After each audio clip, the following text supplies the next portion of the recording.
So, welcome. You're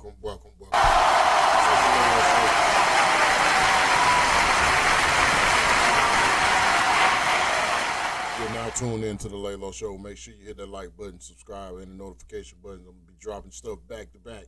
You already know, but today, we went live a couple of times today.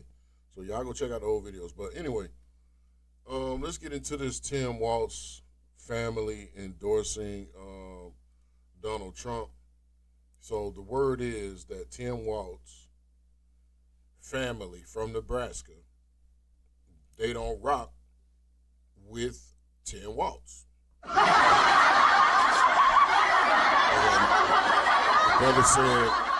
brother said he hadn't spoken to him, and I don't know how long. And apparently his family came out and endorsed it. So let's go check out the video where they're talking about Tim Walz's family endorsing Trump. Now, meanwhile, Harris's running mate Tim Walz, he's nursing a bruised ego after some of his relatives from Nebraska openly declared their support for Donald Trump. They've even posted a family photo wearing Trump shirts. Now, Charles Herbster posted the image of 8 family members, distant supposedly to the Minnesota governor, wearing matching tops which say Nebraska Walz's family for Trump. Adam, it's going to be an awkward Christmas if the Democrats lose, isn't it?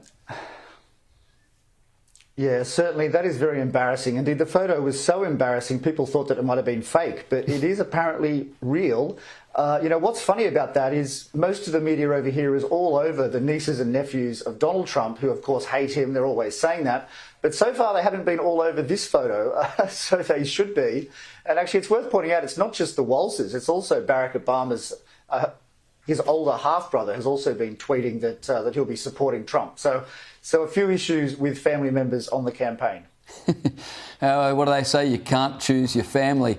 A new CNN poll has found that there's no clear favourite across all 6 battleground states, with Harris leading in Wisconsin and Michigan, Trump taking the advantage in Arizona, and voters split almost evenly in Georgia, Nevada and Pennsylvania.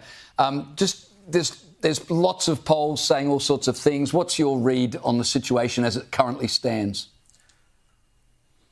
Yeah, well, the polls generally show that Kamala Harris is ahead by 1 or 2 percentage points, but that is just the margin of error. I mean, personally, I prefer to look at the betting markets. And if you look at those, Trump is actually slightly ahead. I mean, the average at the moment of the major 8 bookies in the US that offer odds on this, he's on 49.7% chance of winning, and she's on 49%. So still extremely close, but it's just important to point out that the betting markets move faster, and they're probably taken into account the Robert F. Kennedy effect, which some of those polls have not taken into account. Of course, he's dropped out and he's joined the Trump campaign. So look, just extremely, extremely close with 2 months to go.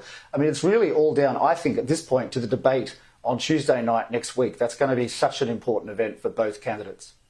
All right, I want to ask you quickly about Republican former Representative Liz Cheney. She's just announced that she'll vote Democrat at the election. Have a listen. Because of the danger that Donald Trump poses, not only am I not voting for Donald Trump, but I will be voting for Kamala Harris. Well, that's nice, but of course, back in 2020, Liz Cheney was calling Kamala Harris a radical liberal who was further to the left than Bernie Sanders. Here she is. In one fell swoop here, he has put somebody on the ticket whose voting record in the Senate is to the left of Bernie Sanders and Elizabeth Warren. So I think that, the American people are going to look at the substance of this. They're going to look at what she stood for in the past. They're going to look at what she said during the primary election. And it's very clear. She is a radical liberal. OK, so you're allowed to change your mind, but what is going on there?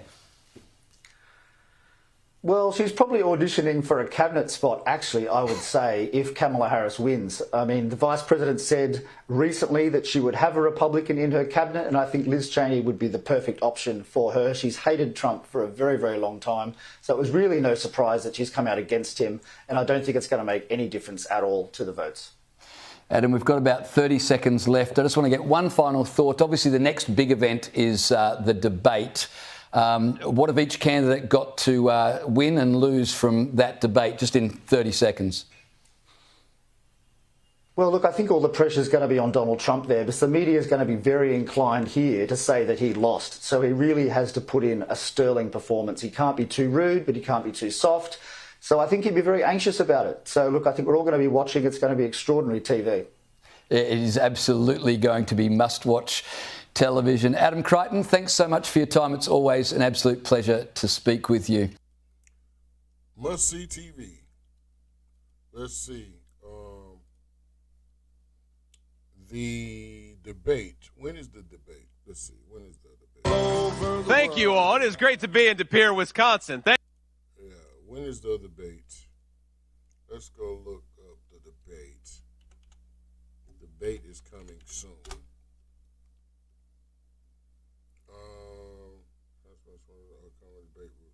They have new rules on the debate.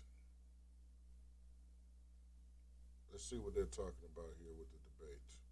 The new rules. The new rules.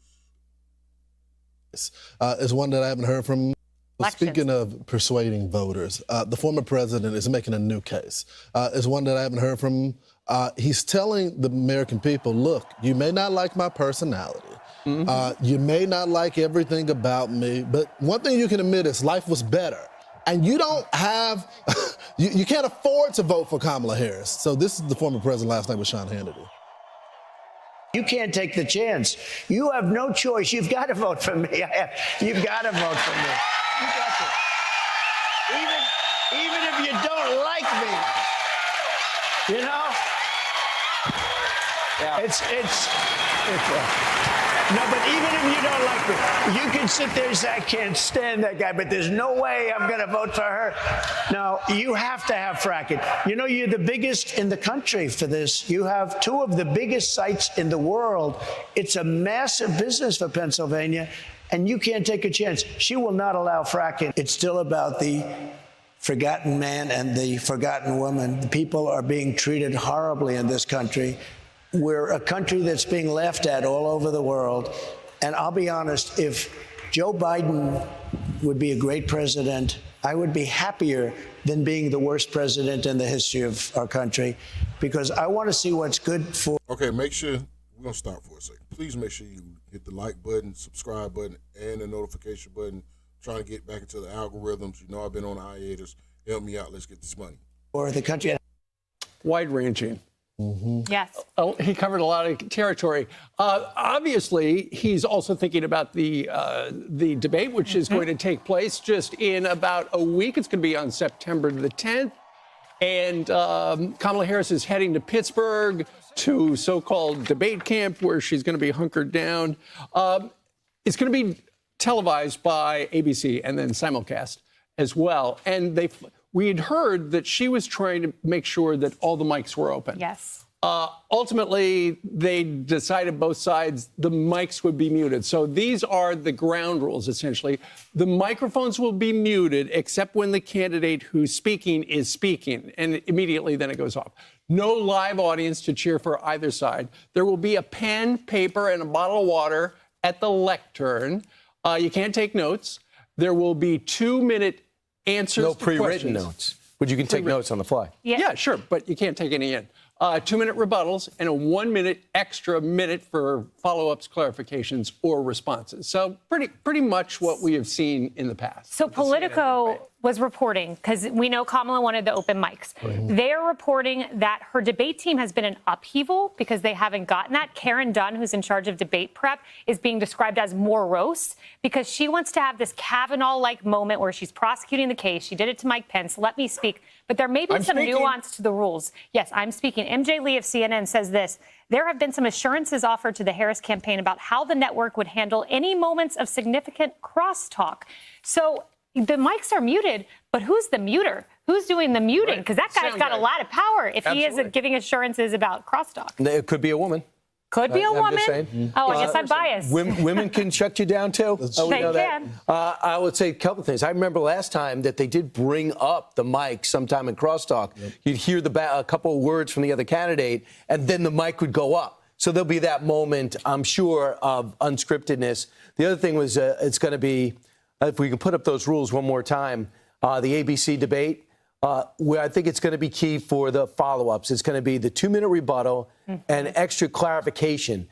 One thing about Dana Bash and Jake Tapper, they laid out on the clarification. So I'm wondering if ABC is going to come in and say, Mr. President, Miss Vice President, Mr. President, I think you're wrong here, or that's not exactly how it went. That's when you're going to find out about the moderators. Yeah, if they're going to do that, because neither one of those anchors did last time. Well, and me personally, I appreciated them staying out of the way. Yeah. Me too. Because when you start putting it would be nice if people could leave their biases behind and just ask the questions and do, fair fact checks back and forth. Right. They've lost the trust of the American people in that area. I will say this, the former president you have to let her talk, much like Joe Biden. He may have had some cognitive decline, but you got to let her talk, because that's when the word salad starts to happen and all this. If she wants to explain a policy, let her explain that policy.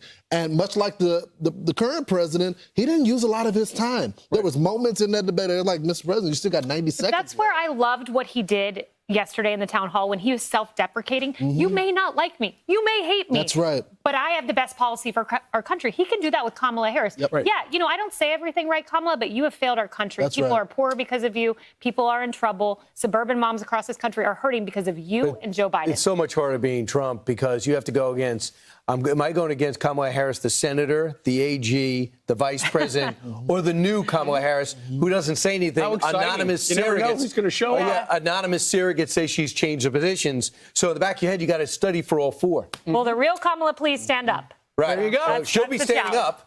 Well, She wanted to sit down. Yes. That's all. So both of them weighed in yesterday on the big event next week. Listen to this.